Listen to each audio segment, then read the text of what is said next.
Na pré-história, as únicas luzes de que o homem dispunha à noite eram o luar e a fogueira. Atualmente, seja onde for, nas ruas, nas casas, nas fábricas, nos túneis, nos navios, nos trens, nos aviões, temos iluminação, que, embora não igual à luz do dia, preenche os requisitos necessários para a execução de qualquer atividade. Já não se deixa de trabalhar ou executar qualquer diversão por ser noite, ou por estar em um dia escuro. O homem paleolítico, por volta de 500 mil anos antes de Cristo, descobriu como transportar e manter aceso o fogo, que ocorria de maneira espontânea na natureza. Muito tempo depois, por volta de 20 mil anos antes de Cristo, aprendeu a friccionar duas pedras de sílex ou dois pedaços de madeira para produzir faíscas. Devido ao calor do atrito, tais faíscas seriam capazes de acender sobras de vegetais secos. Com a descoberta do fogo, o homem alterou seu modo de vida, dando ao ser humano um controle maior sobre a natureza. A produção do fogo, seu transporte e sua manutenção significaram ao homem o primeiro encontro com uma forma de gerar iluminação artificial.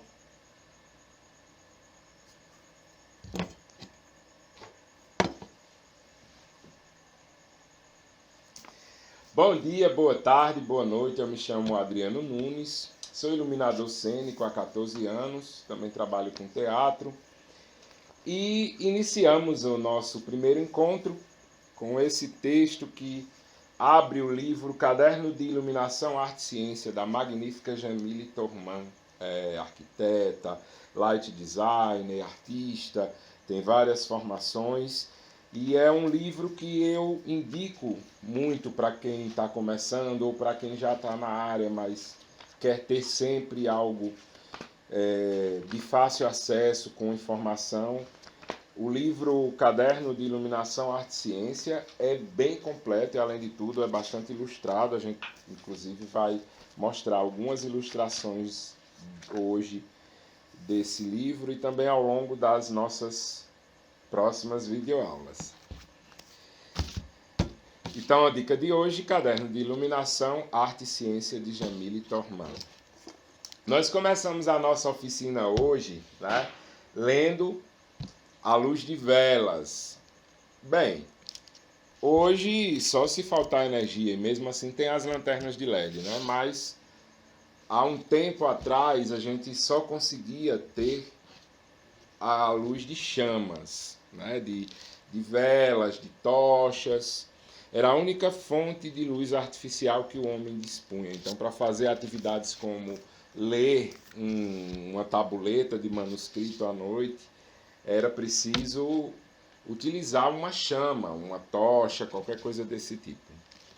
Então, vamos sem delongas ao nosso primeiro encontro, que se intitula As Fontes de Luz ao longo da história da humanidade. Por que essa abordagem falando de fontes de luz?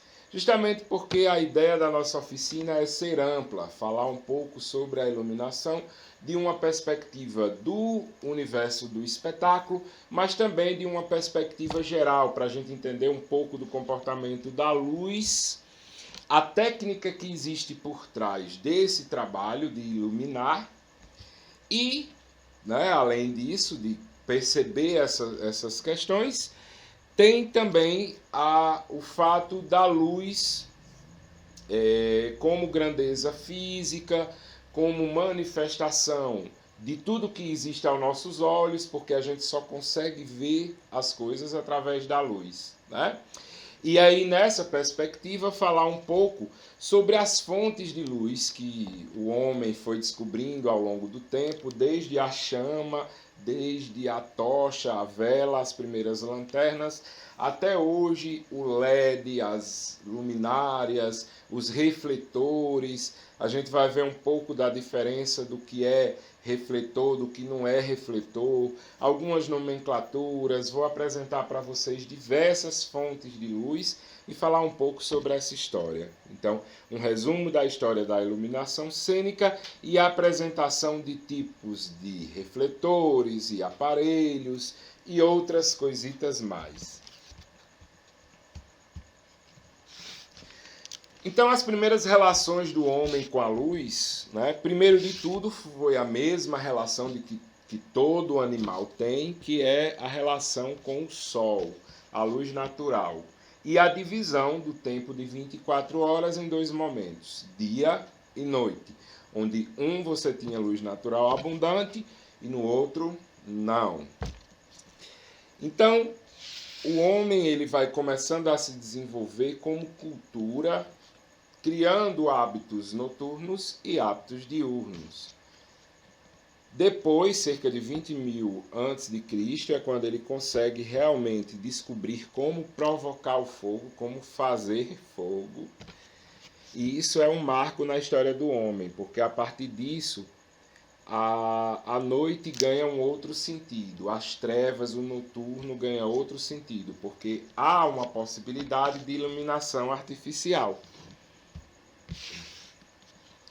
Para a gente entender um pouco de como o homem se relaciona com a luz e como ele se relacionou ao longo da história, é preciso a gente entender um pouco sobre a cultura, sobre a arquitetura e como nós somos profissionais do espetáculo, dos eventos, é preciso a gente entender como foi que a luz chegou a ser o que ela é hoje, desempenhar o papel que ela desempenha hoje, tanto para shows, para artistas, para festas, para eventos corporativos, enfim. Como ela adentrou toda esses universos e por que ela tem tanta importância. Então, para a gente entender essa relação, a gente precisa começar entendendo a arquitetura, o teatro e a relação deles dois com a luz. Na Idade Antiga, as edificações elas levavam muito em conta a questão da luz solar. Então eram criadas estratégias para que a luz solar entrasse dentro dos cômodos, entrasse nas edificações, criasse efeitos magníficos através de sombra e luz. Então, na Idade Antiga, eu trago dois registros para fazer aqui para vocês. Um é do século I a.C., que Vitrúvio, um arquiteto grego, indicava que os prédios de teatros fossem construídos em locais que tivessem bastante luz solar, justamente para que fosse aproveitada toda essa luz nos eventos, nos espetáculos teatrais.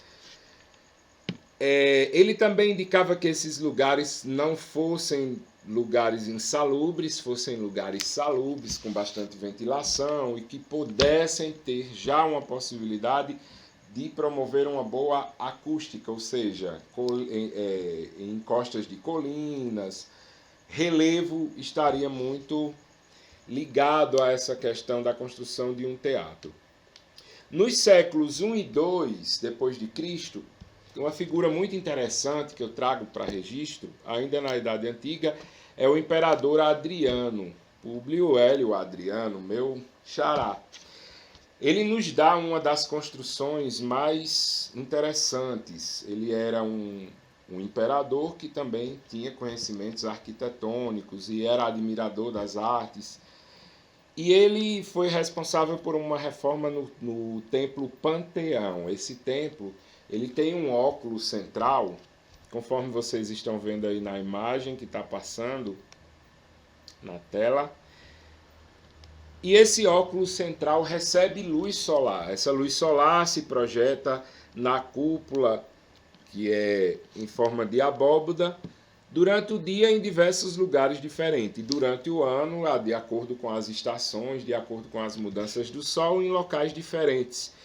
E dizem que o Adriano utilizava este efeito da bola bem marcada para fazer uma entrada triunfal, sempre que ele queria ser visto. Aqui a gente pode ver algumas imagens do teatro de Epidauro, lá na Grécia. A gente nota que atrás Temos muito verde, né? Uma paisagem aí que já servia de pano de fundo para esse espetáculo. E há relatos de que o sol nascente faz com que essa floresta ganhe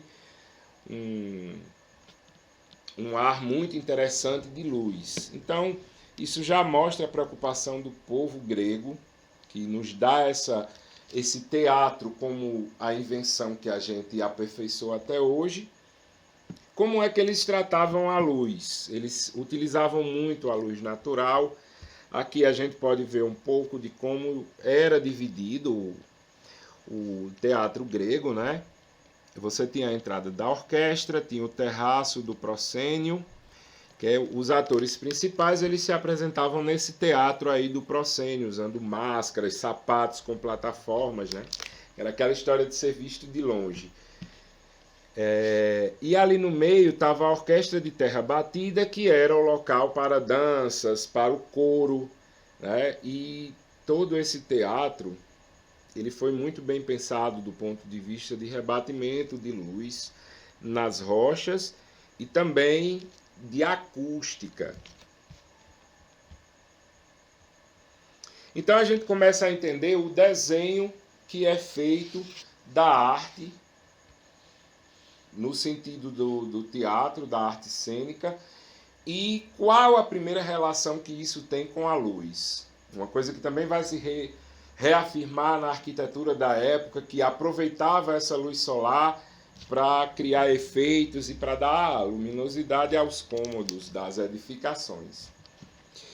E aí a gente, adiantando um pouco o relógio, a gente chega na Idade Média.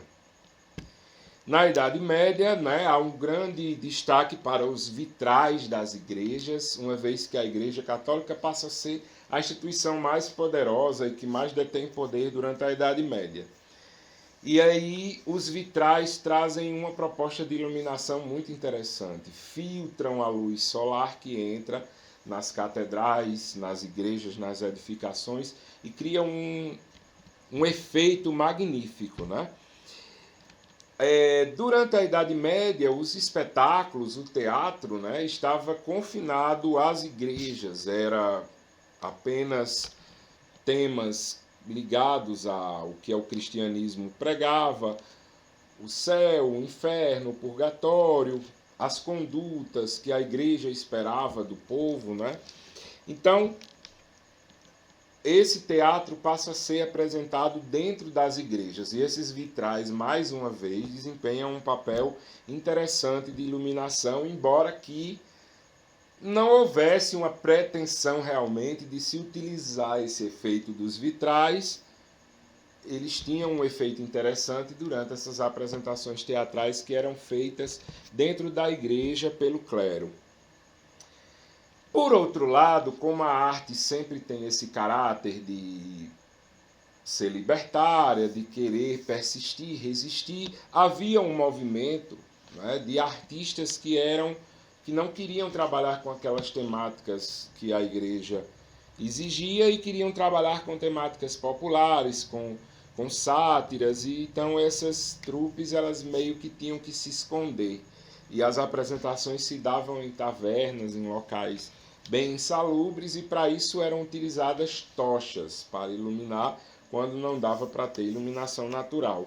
Então, de uma certa forma, a gente percebe um pouco a preocupação nos gregos com a questão da luz, mas depois não há tanto essa preocupação. Ainda não se pode falar na iluminação para a cena como uma linguagem. Na Idade Moderna, após a Renascença, é o momento da ascensão das velas e candelabros.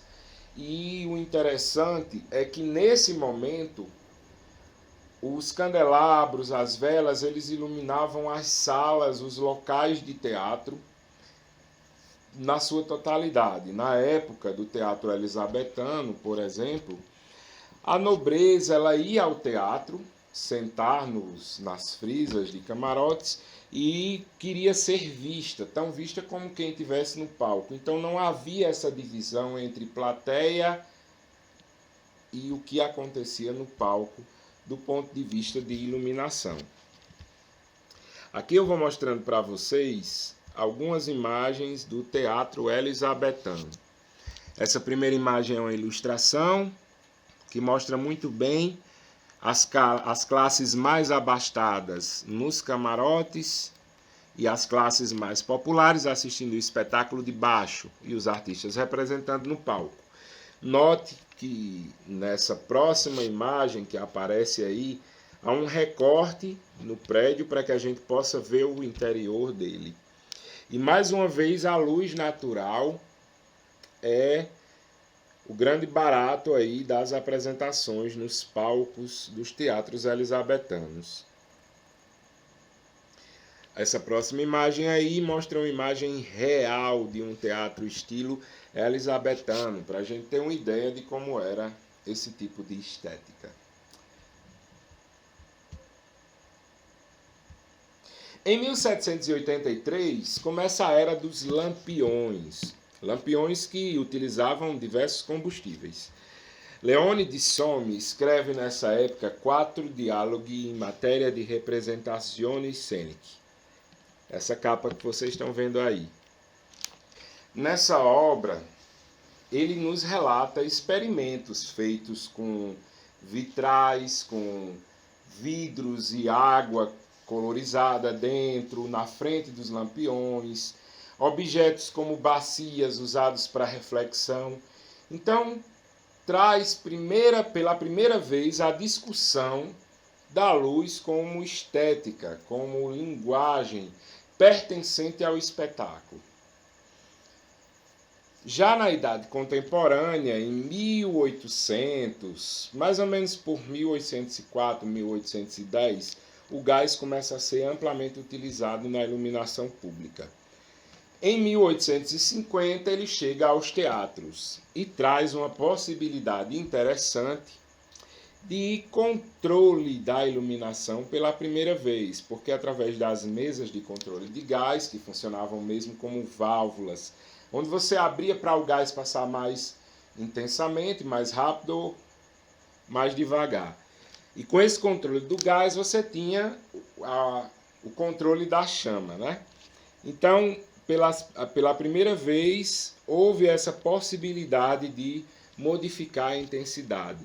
E, logicamente, durante esse período todo, né, alguém deve ter experimentado alguma coisa ou outra, mas é a partir daí que a gente começa a entender. Eu acho que, na verdade, desde quando Leone de Somme começa a apontar essas questões, é que a gente começa a entender a iluminação como linguagem, como possibilidade de criação ou de ajudar na manutenção de uma atmosfera de um espetáculo.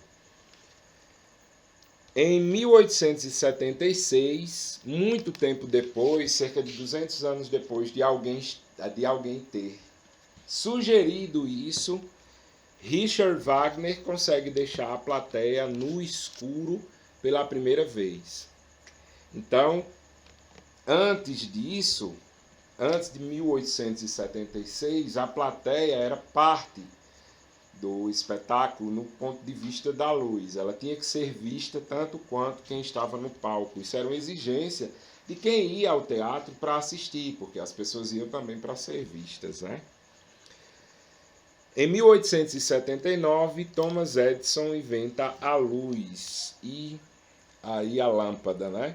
E a partir daí nós temos a grande revolução da iluminação cênica. A partir daí é que começa a se pensar num desenho de luz, começa a se utilizar as lâmpadas de ribalta, de forma mais intensa, as gambiarras, que eram as luzes superiores e laterais. Já haviam estudos que relatavam a divisão do palco, né, tanto com lampiões como na era do gás, com essa divisão. Mas a luz elétrica acentuou isso do ponto de vista de criar um desenho de luz. Depois vieram as mesas analógicas e, por último, as mesas digitais. E com estas mesas, que são os centros de controle, são os consoles, nós podemos controlar uma gama de fontes de luz, tanto para eventos corporativos como para espetáculos, e principalmente para espetáculos, para shows.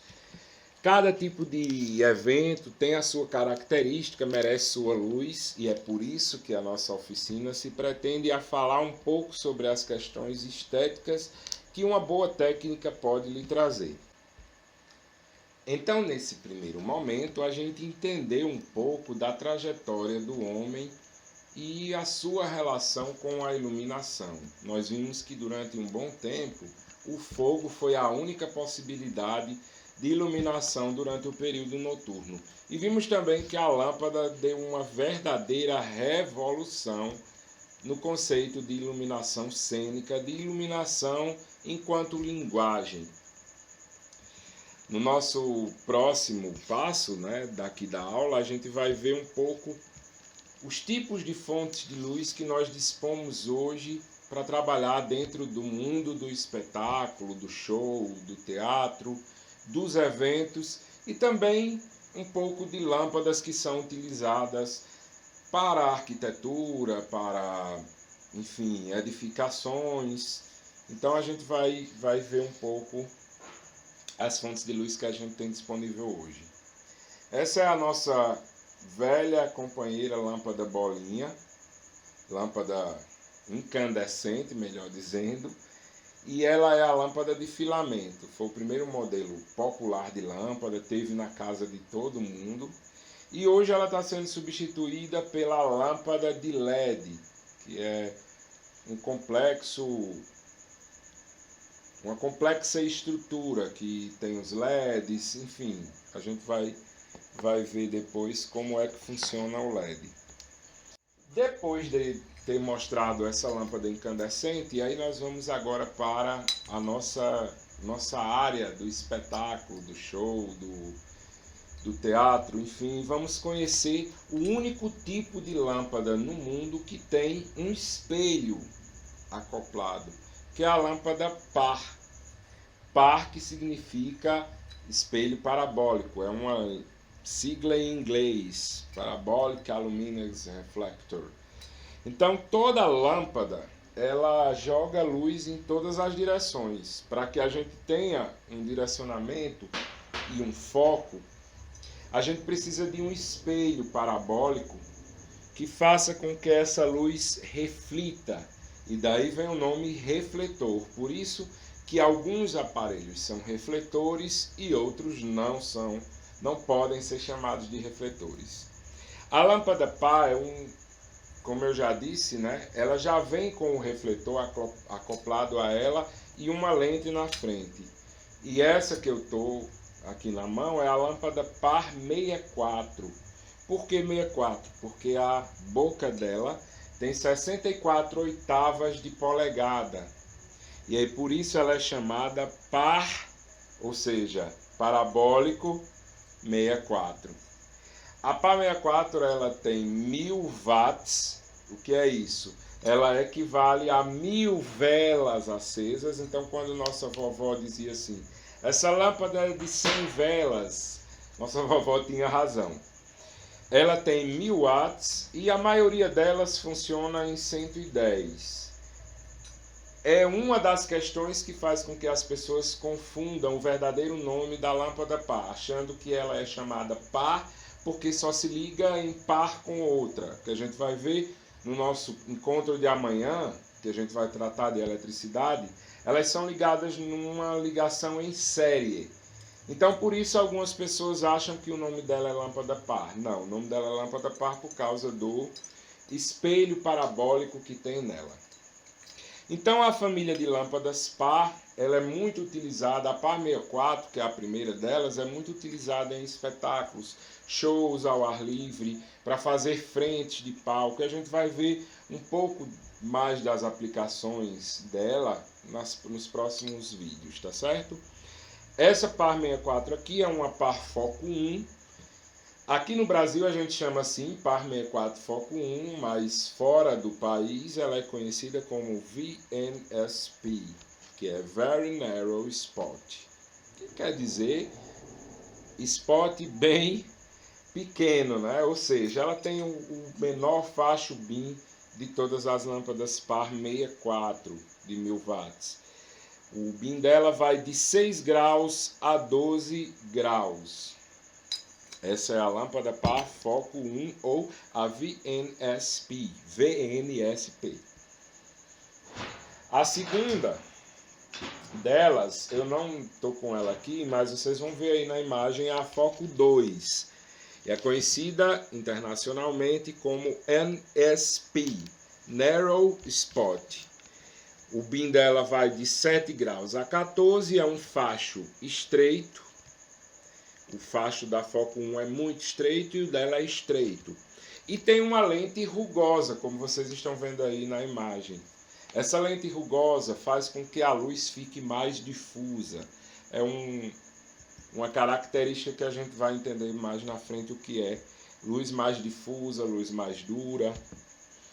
Então a lente rugosa, ela existe para ser uma luz um pouco menos acentuada do que a foco 1 e um pouco mais aberta.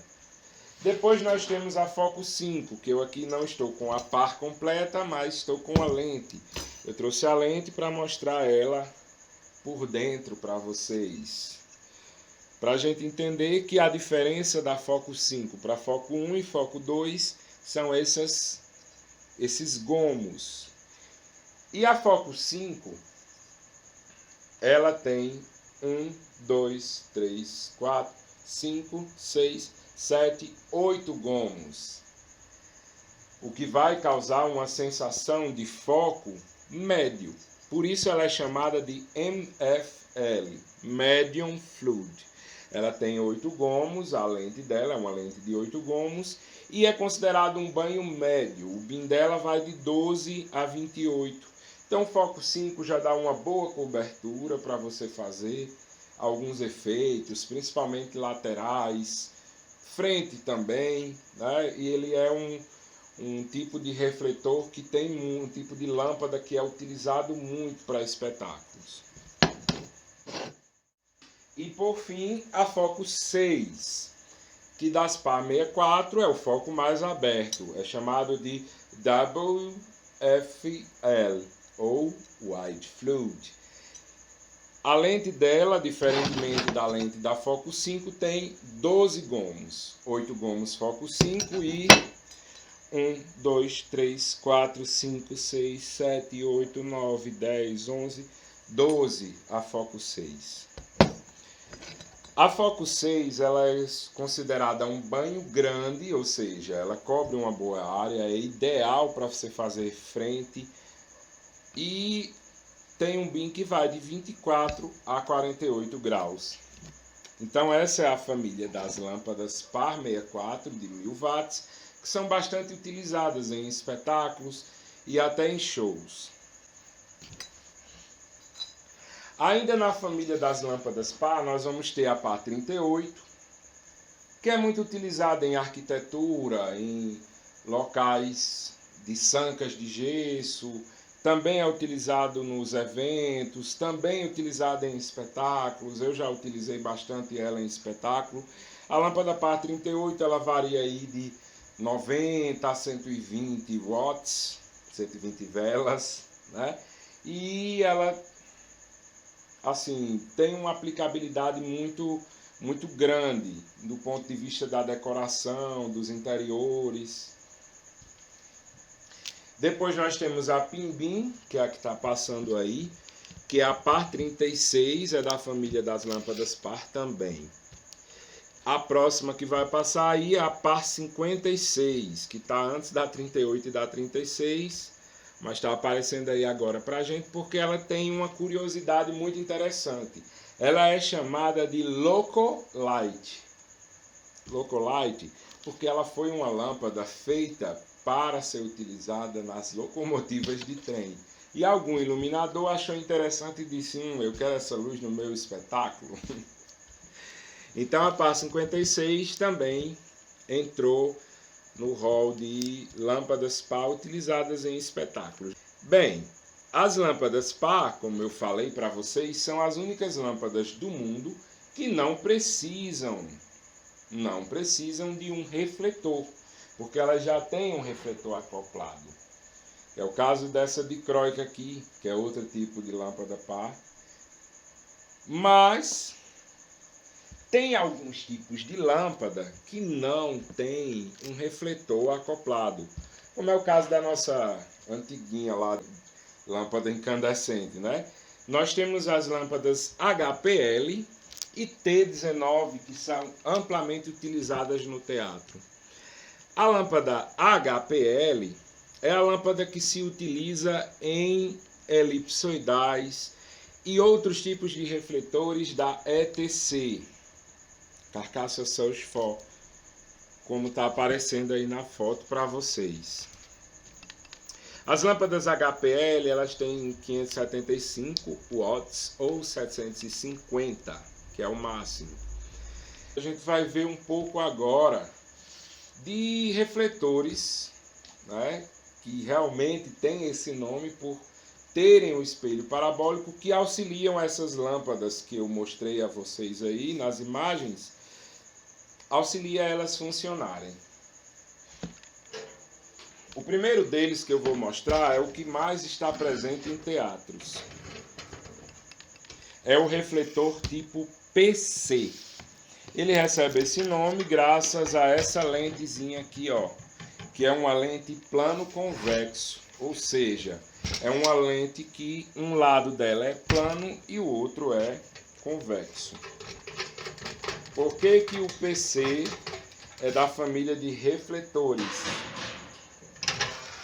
Por causa desse espelho parabólico que o PC tem aqui, em conjunto com a lâmpada T19. A lâmpada T19 é refletida por esse espelho parabólico e passa através dessa lente. Ele ainda tem um carro que faz com que o foco aumente ou diminua. O PC tem uma mecânica interessante, assim como o Fresnel, que está aparecendo aí na foto. E também com o elipsoidal, que é um outro companheiro nosso. O elipsoidal é um tipo de refletor que tem uma característica muito interessante. Ele tem uma íris que faz com que o facho aumente ou diminui. É um olho, como esse que está aparecendo aí na imagem.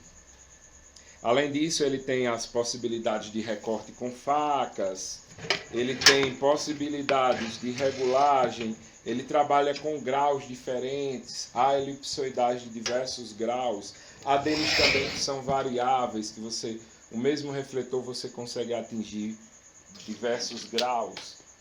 E esse é um conjunto de refletores que ainda é muito utilizado em todos os espetáculos do mundo inteiro e nos teatros também.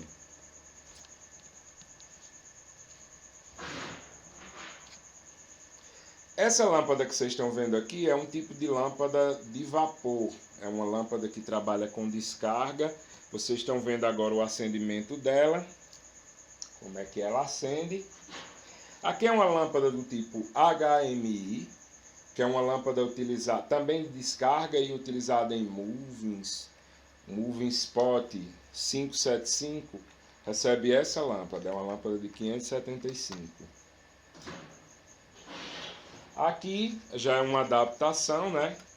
Uma dicróica, só que com LEDs. O LED está invadindo muito hoje, né? O mercado da iluminação está sendo totalmente invadido pelo LED e pela tecnologia que ele traz. Aqui eu tenho um tipo de equipamento muito interessante que é utilizado nos refletores de teatro, de filmagem. Vocês já devem ter visto. O nome disso aqui é Bandorne, se utiliza para recortar a luz da forma que você queira, para que a área que você quer seja atingida. É o mesmo que se pode fazer com as facas do elipsoidal que eu falei para vocês agora há pouco.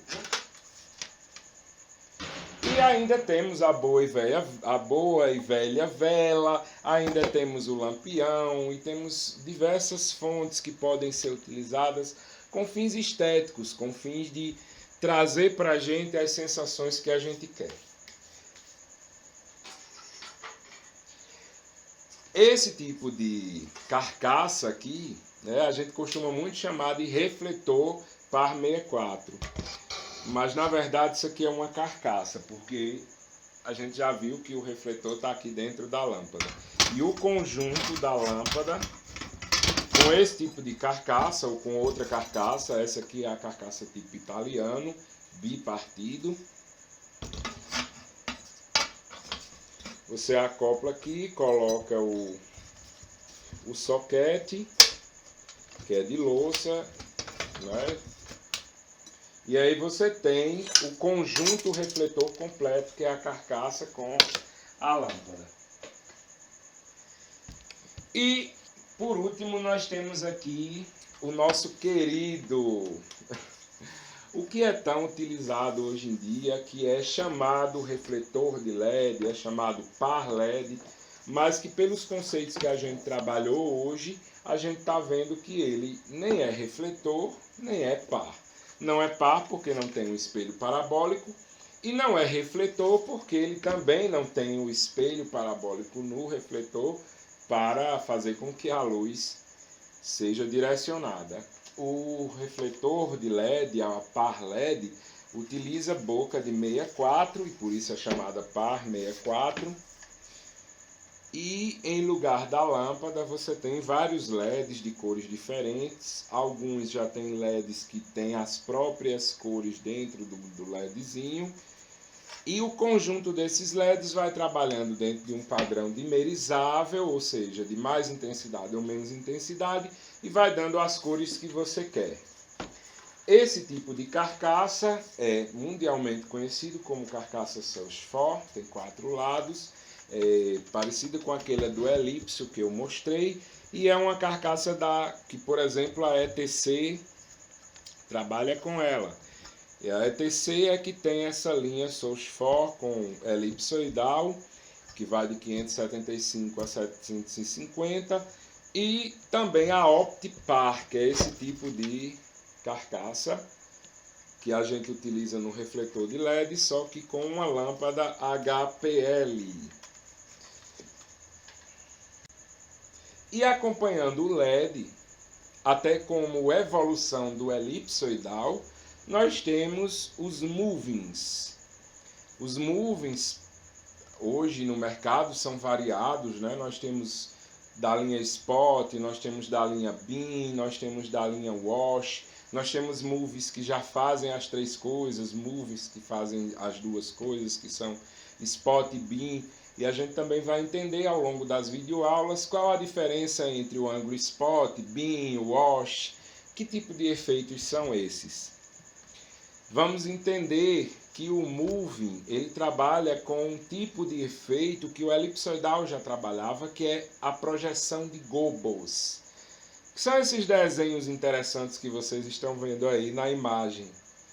Então, esse tipo de efeito já era feito com os elipsoidais, porém o moving traz uma possibilidade a mais, que é fazer com que o desenho passeie pela cena, pelo espaço do show, enfim. Ele cria movimento, por isso são chamados moving lights. Os moving lights são uma verdadeira revolução, começam com os movings de espelho, como esse scan, a linha scan, e evoluem até o moving de cabeça, o moving head, que é essa outra linha que está aparecendo aí, que hoje tem todas essas variantes que a gente vai aprender ao longo das videoaulas.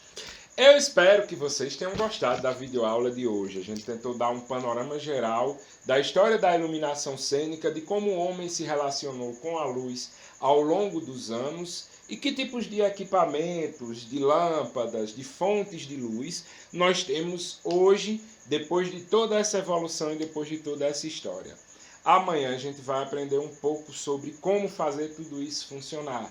A eletricidade, o protocolo DMX, como as mesas, os consoles se comunicam com os refletores, aumentando e diminuindo a intensidade da luz ou modificando a luz. Vamos aprender que com energia a gente não brinca, precisa ter segurança, EPI, forma de se comportar ao trabalhar.